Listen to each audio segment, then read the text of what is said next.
GT with AV Boxing News here in the house with John Molina, savvy veteran, always puts his great work and effort throughout so many years in the sport of boxing. How's it going, John? Good, doing well. Great. Now, you and Josecito Lopez, you both like to fight. You guys love to fight. Put it all on the line. I see you sweating just announcing that. No, definitely. Is that fight potentially have to be possibly the fight of the night? Like, you guys probably can steal the show. I believe so, and fight of the year. Fight of the year, great. Yes. Now, let us know how much more time, how much more years do you think that you could give us in the sport of boxing? You've been in so many wars. That's the million-dollar question. We'll find out. One fight at a time, brother. One fight at a time. One fight at a time. Yes. Great. Let me talk to you about what are some of your influences growing up in the sport of boxing. I know it sounds bizarre, but De La Hoya, because it was my era growing up. Vinny Pazienza, Roberto Duran, Maldry Taylor. These guys I really enjoyed watching. Chavez Sr. A lot, man. I like the old school boxing. Great. Talk to us about the main event, Sean Porter and Errol Spence. How do you see that fight playing out? Now that we're close to the fight, I'm gonna edge towards Spence. I believe Porter's a great fighter, a tough customer.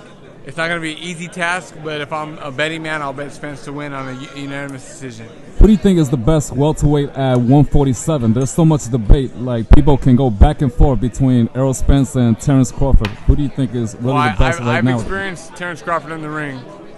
I've never experienced Spence. With that being said, I'd have to spar with Spence or fight him and see. But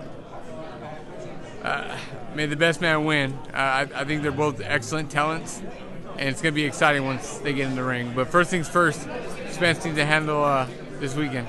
Right. If Spence does pass the test on Saturday night and becomes IBF and WBC champion, do you think it's a risk for Manny Pacquiao to take that fight next against Errol Spence? It's a definite risk, but being Manny and who he is, he's going to take that risk, and he's going to give his all. But I think Spence will take it. Gotcha. Moving along, what are your thoughts on Canelo moving up to 175?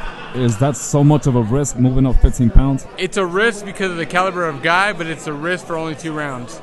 After that, I think Canelo will take it. But it was this fight happened at the perfect time for Canelo. What are your predictions on Joshua and Andy Ruiz, the rematch? I like Andy. I'm happy for him. He's done well. If celebrity hasn't gone to his head, what I mean by that is the money changes you. You know, the new house and everything else. For me, it would make me work harder. For him, I believe it does.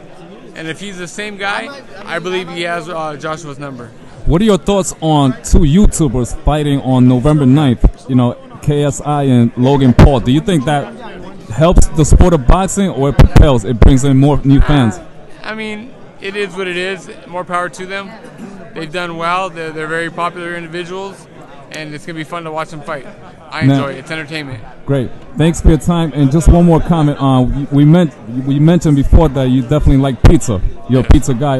What are your thoughts? Who has the best pizza in the world? As of right now, it's a little hole-in-the-wall in San Dimas, California called Mike's Pizza. Okay. Have you ever tried New York pizza?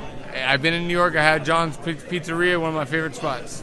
Okay. Thank you so much for your time, John, and best of luck this Saturday night. Give us a great fight. Yes. Thank you. Okay. You ever had John's?